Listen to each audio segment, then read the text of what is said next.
Hi, folks. Well, I've in for a treat today. We've got Doug Howard with us, and we're talking about cyber smarties. Do you know what that is? Because I don't. And I had Doug scheduled here last week to come. Was it last week? But you turned me down. What if you didn't front up? Yeah, sorry, there was a world event on at the moment last week that I had to attend. Small matter of a Rugby World Cup, All Blacks versus South Africa. Oh, all right. Well, you went over there. This was in Europe, wasn't it? Yeah, I have a little bit of history with the team in black, so I said I'd go and support them. What do you do? You help coach them or something, were you? Well, it's led me to Cyber Smarty, so I'll tell you more as we progress. Okay. Well, what is Cyber Smarties? Yeah, so Cyber Smarties is my new project here in New Zealand, and I guess globally we're seeing a problem with children entering, social media networks ill-prepared. So I guess what we're trying to do is break that circuit and prepare children to communicate online appropriately. Appropriately. Now that's really key, but also there's a whole lot of, I believe, ugly characters out there that have got, in terms of children, us parents are terrified of what potentially could happen. So what is this thing? Is it some sort of protection from that? Yeah, so I guess at this stage, what we're doing with our young children, and Cyber Smarties is geared towards children aged between 5 and 12.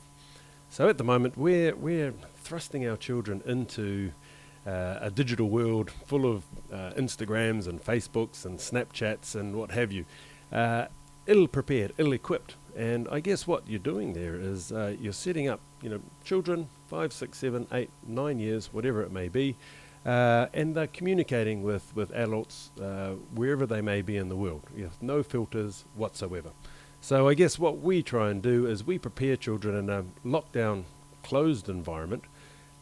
We allow them to practice. We allow them to communicate in a safe environment where they learn the rights and wrongs of communicating prior to releasing them into big social media. Wow, you're certainly getting the right age group in there because we're talking young children. What age groups like? Do you start preschool or is it? Yeah, well, I think at the ages of 5, I think we can start to introduce this program, and it's an education program linked with schools. We're looking at adding it to curriculum pieces with some schools around education in that digital environment. So it's education for the children, or is this for the parents, or for schools, or what is it, or for all three? Yeah, it's for all three, and I guess the wonderful thing being back in New Zealand, having spent a lot of time in Europe, is that there are some great companies doing fantastic work in terms of educating children around how to act online, what they need to do when they're online, how to make friends, how to approach different social platforms. I guess Cyber Smarties' point of difference is that we give young children a practical, safe playground where they can practice all of these tools that they've been given by all of these wonderful companies. And we know that they're safe. We know that they're talking with children of their same age and people that they know. So after a few years in our program, they'll be prepared to go into bigger platforms. A couple of things comes to mind here. It's European. Is it in German or Swiss or what is it? What sort of language is it? But the other thing is, why would children want to do it? Because there's nothing more boring to them than watching a newsreader. So, what is it? Yeah, so I guess if we start with the first question, this is a global platform. So this is a global problem. Children are being exposed to inappropriate messages, inappropriate pictures. More often than not, there are instances of cyberbullying happening, through online communication, and our children just aren't prepared for this at this stage. When I was growing up, the bullying was something that happened in the backyard or in the schoolyard, which was physical. It was more often than not seen by friends or a teacher and dealt with then and there.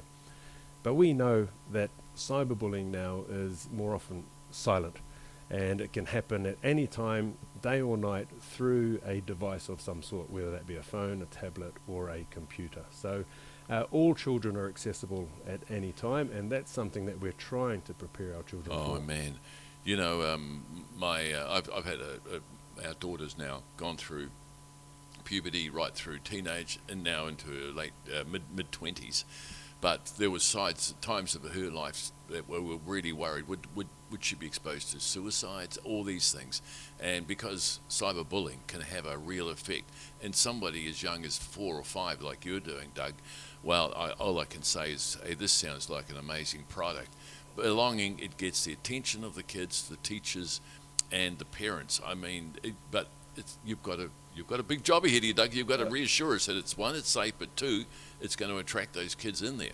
Yeah, absolutely. You're dead right. And a couple of things that we try and do is, this is growing really rapidly, and the online communication, the social networks in particular, are targeting children younger and younger. So we're finding as we go into schools, a lot of the children are already on that curve, that social network curve, and they're using these platforms, and that's their primary form of communication. Oh, we hear it in the news that some of the images these guys have of like almost babies, and so they're targeting. I mean, really, really young children, and Jesus, I mean, they're just despicable people. Look, and I think our point of view at Cybersmart is that we instill positive behaviours as opposed to change negative behaviours. So, which is why we start at a young age and create a safe, nurturing environment where communication can happen appropriately and positively, and we teach empathy and all these skills that sometimes children lose sight of when they're behind a keyboard. Is that they become a different person. So one of the key lessons that we teach is that you're the same person whether you're speaking face to face or over an electronic device. And look, that message is getting through to our children. And to answer the second part of your program, how we engage children into this platform, we work really closely with schools to ensure, firstly, that the kids are actually kids. So schools can verify a child as a child. So there's no slippage or leakage where adults can masquerade as children coming into this platform. Oh, excellent, because that's what my questioning was going to be later on. And that's a huge problem globally. And they're very smart too. And yes, and they're coming up with more new and innovative ways to capture the attention of our young ones. Yeah. So through schools, we can guarantee that the kids are actually kids and they're talking to like-minded children. Firstly, we can lock it down to class by class as children introduce themselves to this product. We can do it by year group. We can do it by school. So as the communication level grows or the tendency to communicate grows, we can grow with them. Oh, that's interesting. So it's a website we're talking about, obviously. It's a cloud-based software where once a child has a username and password, they can access our software. And it grows with the child. So as the child grows, and obviously we know, children from the age of 3, it's 5 minutes and they seem to be 12. So right through those stages, this whole website for those children will actually go with them. Well, it's managed by the school that they're attending. Okay. So the school can manage how broad the chat network is, or how tight it is. At its very early stages, we're introducing children to creating their profile, making a friend request, the difference between a comment on a post or a chat with a friend. So very basic skills which can be... Those examples are really important. And can be really unforgiving in the big world, keeping in mind, if you're commenting on a post, the whole world sees that. If you're chatting one-to-one, more often than not it's just the one-to-one. But we're finding in our environment, and it's a training program, so we're teaching children that, Well, who would know better, Doug? Because the profile of an All Black like you've got, you certainly any word you say is going to be headlines tomorrow. That's how you probably have to think of it, and you've been trained with that, I would say. But certainly for children, they need to think almost the same, because if they make a comment online, it could be the headlines in the local paper the next morning. And you're dead right, and that's what we're trying to teach. And the second part of that, I think, is it's quite humbling working with, in particular, young children who more often than not don't care or give two hoots about what you've done prior to speaking to them about Cyber Smarties. So I think the unforgiving, you mean? which is great, and I have small children myself, and I've become James's dad. Not the ex All Black, not this, that, or the other. So. The attraction for me to this product is, as I've said, I have small children in this space. I've seen firsthand the challenges that they're facing, the challenges that they're about to walk into, and all I'm trying to do here is prepare them as best that I can for the world that's coming at them. All right, Doug, I mean, it's all very good, you got a young child of 4 or 5 and say to them, right, here's your website, off you go. It's not going to work because they will go, how do I jump on there, Dad, or what do I do? And why should I watch this? I'm bored. I think I'd rather go and, watch a cartoon. So what hooks them in? All very fair points. And again, children coming into this world, all they want to do is communicate with their friends. So they can do that when they're at school, verbally and face-to-face. Cyber Smarties operates from 7 a.m. till 9 p.m, 365 days a year. So 9 p.m, we're sort of, we're winding down. So children are getting messages saying, look, it's a bit like the old Kiwi pulling the plug out of the, and the TV goes off. So we're trying to teach children around appropriate online behavior at the same time. So children want to communicate with each other. More often than not, they're using inappropriate platforms where others can intercept, can join in conversations that are not wanted. So we provide a platform where Johnny can talk to Sam about his rugby game in the weekend. Online, they can talk about it in a safe environment. And when I say safe, again, we know that it's just the two having the conversation. And secondly, we have a monitoring team which would monitor and moderate conversations that the children are having. So they can intervene? Yes. They can remove inappropriate messages. There's an element of artificial intelligence which will remove the poorly selected words, the swear words, what have you, immediately. But the moderating team can just keep an eye on conversations to ensure that they're keeping on the straight and narrow. So, Doug, I imagine like a really young one, say 4, is struggling to type. So that probably isn't the way they want to communicate. So they probably would rather see their friend online and talk to them. That would be the preference they would be able to do. Is that facility available? Not on our platform, and that's for a reason, because again, different things can happen when a camera's on. So I guess what we're trying to teach is those very early stages of online communication. And don't get me wrong, the 5-year-olds, it's hi, how are you? Yeah. What color ribbon you wearing in your hair? Yeah. Have you done your homework? And I think it's wonderful just for them to understand that connection, and then they get a response, yes. And there's a happy face emoji, there's a thumbs up emoji, there's all these types of things. All the innocence of online communication is what we're trying to nurture and grow and encourage, because we do feel it has some wonderful benefits. And we saw through the recent flooding and other incidents, when children are isolated, what they want to do is they want to communicate with their friends. If they can't do it in the schoolyard, we have to provide another platform. And at the moment, they're going to platforms that are inappropriate, ill-equipped for young children. So what we can provide is that network where children can communicate in a safe environment with their friends. Now, Doug, you mentioned that you picked this idea up from Europe. What part of Europe? I mean, is it English-speaking? Is it appropriate for New Zealand? Because we're a bit different here, obviously. Yeah, and look, as I said, it's a global problem. This I would say worse in Europe than it would be in New Zealand. Yeah. Although who knows? Yeah, well, I think everyone has different strains, but this is an Irish technology, and for some of you, I spent 12 years of my life in Ireland, cool. both working, playing rugby, and raising a family. Yeah. So I got really friendly with the owner of this company, Dermot Hudner, and we've continued to keep our relationship. I helped him grow the platform in Ireland and through Europe.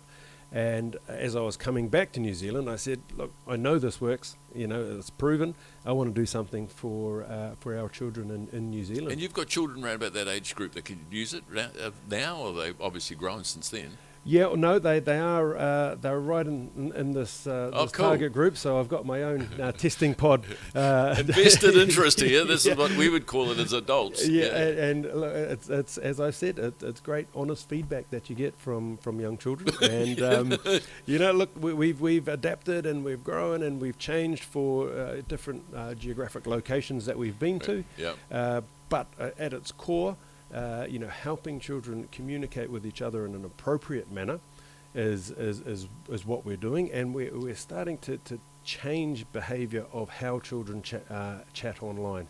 So up till now, there's been no filters. So what we've talked about, Doug, so far is that there is a provision there somewhere for them to perhaps go online and communicate with their friends. Is there anything else on that would draw kids? And some kids are shy and perhaps may not have a close friend yet, or whatever, to do this. So is there any other parts on the website that kids may be drawn to? Yeah, so it is a platform in its entirety. So, we have a chat function, which is part of it. We also have an education platform that sits on the entire Cyber Smarties platform.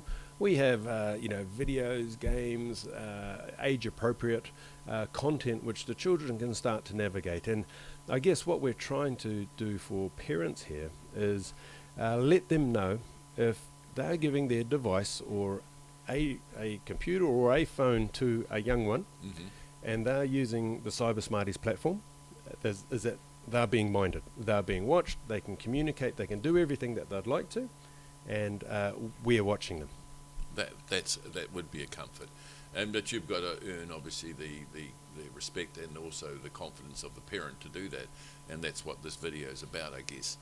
And to know that you've got an invested interest of your own children right there, so that tells you a lot of things, of course, because parents themselves are pretty up to date on that sort of thing. Yes, you're dead right, and I guess this has been established with a couple of our key sponsors globally.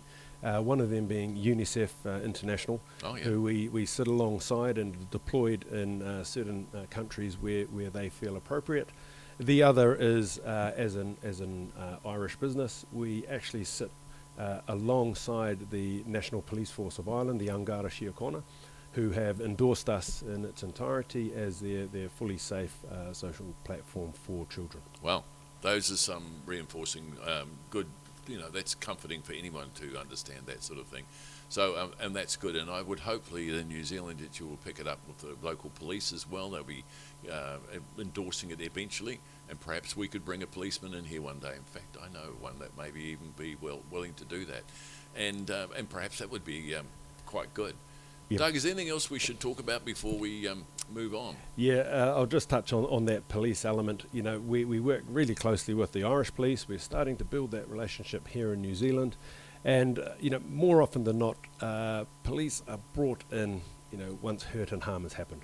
The whole idea of this platform is to prevent the hurt and harm from ever happening. And I think that's what the police will be attracted to. Because what you're saying to the police, if you want an easier job, you see Doug, because he's got this cyber smarties that will really be perhaps a preventive cause to actually create too much work for you. And look, there's nothing more despicable than paedophilia than those sort of things. I mean, it's the lowest level of our society, really. Yep, and you're dead right in that. The work is done at an early age, and the benefits that are being seen globally are in the intermediate schools and the secondary schools. So after the few years with Cyber Smarties, we're raising better equipped children to approach this cyber world and be more willing to raise their hand when inappropriate behaviours happen. That really resonates with me, because I can see the benefits of it. I mean, you go through, if you get a child, you're going to get a good outcome if you get them early enough.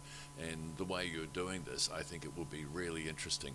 I'm going to go on and have a look at this Cyber Smarties platform right now, just to have a look, because it's really intriguing to me. And just think about it in terms of attracting to kids, attractive to parents, attractive to the schools. Folks, if you're out there, give Doug a call. Would you mind? And they could get hold of you, or even at Cyber Smarties. You've got a website, obviously. Yeah, the cybersmarties.co.nz, or you can go schools at cybersmarties.co.nz, and my team will be delighted to run you through the product and organise an introduction. Thanks, Doug. That's fantastic. Let's get you back. You coming back? I'd love to. Yeah, me too. Cheers.